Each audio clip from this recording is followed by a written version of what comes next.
ಜಾತಿ ವ್ಯವಸ್ಥೆಯಿಂದಾಗಿ ನಮ್ಮ ದೇಶ ಇದುವರೆಗೂ ಅಭಿವೃದ್ಧಿ ಹೊಂದಕ್ಕಾಗಿಲ್ಲ.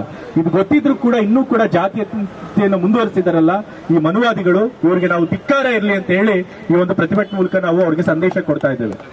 ಇವರು ತಮ್ಮನ್ನು ತಾವು ಶ್ರೇಷ್ಠ ಅಂತ ಭಾವಿಸಿ ದಲಿತರು ಬಂದು ಹೋದ ಸ್ಥಳದಲ್ಲಿ ಶುದ್ಧೀಕರಣ ಮಾಡಬಹುದು, ಆದ್ರೆ ಎಲ್ಲಿ ತನಕ ತಮ್ಮ ಮನಸ್ಸಿನಲ್ಲಿ ಈ ಕೋಮುವಾದ, ಈ ಜಾತಿವಾದಿತನ ಮತ್ತೆ ಮೇಲು ಕೀಳು ಅನ್ನೋ ಹೀನ ಮನಸ್ಥಿತಿ ಇಟ್ಕೊಂಡಿರ್ತಾರೆ, ಅಲ್ಲಿ ತನಕ ಇವ್ರ ಮನಸ್ಸು ಮಾತ್ರ ಶುದ್ಧೀಕರಣ ಆಗಕ್ಕೆ ಸಾಧ್ಯ ಆಗಲ್ಲ.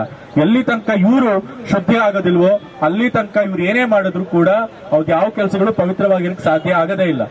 ಮೊದಲಾಗಿ ಆ ಮನಸ್ಸೇ ಅಪವಿತ್ರ ಆಗಿರೋದ್ರಿಂದ ಇವ್ರು ಮೊದಲು ತಮ್ಮನ್ನು ತಾವು ಶುದ್ಧೀಕರಣ ಮಾಡ್ಕೊಳ್ಬೇಕಾಗಿದೆ. ಅವ್ರು ದಲಿತರು ಬಂದು ಹೋದಂತ ಸ್ಥಳಗಳನ್ನೆಲ್ಲ ಇವ್ರು ಶುದ್ಧಿ ಮಾಡಬೇಕಾಗಿರೋದು, ಬದಲಾಗಿ ಇವ್ರ ಮನಸ್ಸನ್ನ ಇವ್ರು ಶುದ್ಧೀಕರಣ ಮಾಡ್ಕೊಳ್ಬೇಕಾಗಿದೆ.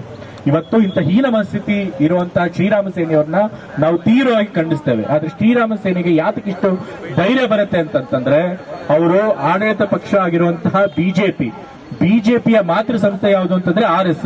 ಈ RSS ನ ಅಂಗ ಸಂಸ್ಥೆ ಈ ಶ್ರೀರಾಮ ಸೇನೆ. ಇವತ್ತು RSS ನ ಕೃಪಾಪೋಷಿತ ಬಿಜೆಪಿ ಏನಿದೆ ಅದು ಅಧಿಕಾರದಲ್ಲಿದೆ ಅಂತ ಹೇಳಿ ಇವ್ರಿಗೆ ಇಷ್ಟೊಂದು ಧೈರ್ಯ ಬಂದಿದೆ, ಇಷ್ಟೊಂದು ಅಧಿಕಾರದ ಮದ ಬಂದಿದೆ. ಇಲ್ಲ ಅಂತಂದ್ರೆ ಇವ್ರಂತ ಕೆಲಸ ಮಾಡ್ತಿರಲಿಲ್ಲ. ಹಾಗಾಗಿ ಇದಕ್ಕೆ ನೇರ ಹೊಣೆ RSS. ಈ RSS ಅನ್ನೋದಿದೆಯಲ್ಲ, ಇದು ಒಂದು 1000 ಹೆಡೆಗಳಿರುವಂತಹ ವಿಷನಾಗರ. ಅದ್ರ ತುಂಬಿಕೊಂಡಿರುವಂತದ್ದು ಜಾತಿವಾದ, ಕೋಮುವಾದ, ಮನುವಾದದ ವಿಷ ತುಂಬಿಕೊಂಡಿರುವಂತದ್ದು. ಇದು ಇಡೀ ಸಮಾಜಕ್ಕೆ ವಿಷ ತುಂಬುವಂತ, ವಿಷ ಕಕ್ಕುವಂತ ಒಂದು ನಾಗರ. ಇದನ್ನ ನಾವು ಹೀಗೆ ಬಿಟ್ರೆ ನಮ್ಮ ಸಮಾಜ ಹಾಳಾಗುತ್ತೆ, ನಮ್ಮ ದೇಶನೂ ಹಾಳಾಗುತ್ತೆ. ಹಾಗಾಗಿ ಯಾರ್ಯಾರು ಪ್ರಜ್ಞಾವಂತರಿರ್ತಾರೆ, ಯಾರು ಈ ಜಾತಿ ವ್ಯವಸ್ಥೆಯನ್ನ ತೊಡೆದು ಹಾಕ್ಬೇಕು ಅಂತ ಭಾವಿಸಿರ್ತಾರೆ, ಅವರೆಲ್ಲರೂ ಕೂಡ ಇವತ್ತು ಈ RSS ನ ಹೀನ ಮನಸ್ಥಿತಿಯನ್ನ ನಾವು ಖಂಡಿಸಬೇಕು.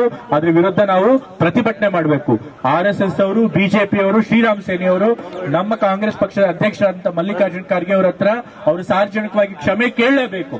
ಅಲ್ಲಿ ತನಕ ನಾವು ಈ ಪ್ರತಿಭಟನೆ ಮುಂದುವರಿಸಬೇಕು, ಬಿಡಬಾರ್ದು ಅಂತ ಹೇಳಿ ನಮ್ಮ ಕಾಂಗ್ರೆಸ್ ಕಾರ್ಯಕರ್ತರು ನಾನು ಮನವಿ ಮಾಡ್ತಾ ಇದ್ದೇನೆ.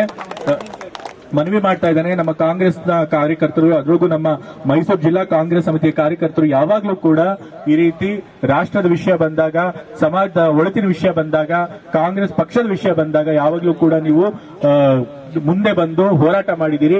ಇವತ್ತು ಕೂಡ ನಮ್ಮ ಖರ್ಗೆ ಅವ್ರಿಗಾದಂತ ಅವಮಾನದ ವಿರುದ್ಧ ನೀವು ಇವತ್ತು ಹೋರಾಟಕ್ಕೆ ಬಂದಿದ್ದೀರಿ. ಹಾಗಾಗಿ ಇವತ್ತು ಪ್ರತಿಭಟನೆಗೆ ಸೇರಿರುವಂತಹ ನಮ್ಮ ಮೈಸೂರು ಕಾಂಗ್ರೆಸ್ ಜಿಲ್ಲಾ ಸಮಿತಿ ಎಲ್ಲ ಕಾಂಗ್ರೆಸ್ ಬಂಧುಗಳಿಗೆ ಮತ್ತೆ ಈ ಕಾಂಗ್ರೆಸ್ ಜಿಲ್ಲಾ ಸಮಿತಿ ಇಬ್ಬರು ಅಧ್ಯಕ್ಷರುಗಳಿಗೆ ನಾನು ಕೃತಜ್ಞತೆಗಳು ಸಲ್ಲಿಸಿ ನನ್ನ ಮಾತನ್ನು ಮುಗಿಸ್ತಾ ಇದ್ದೀನಿ.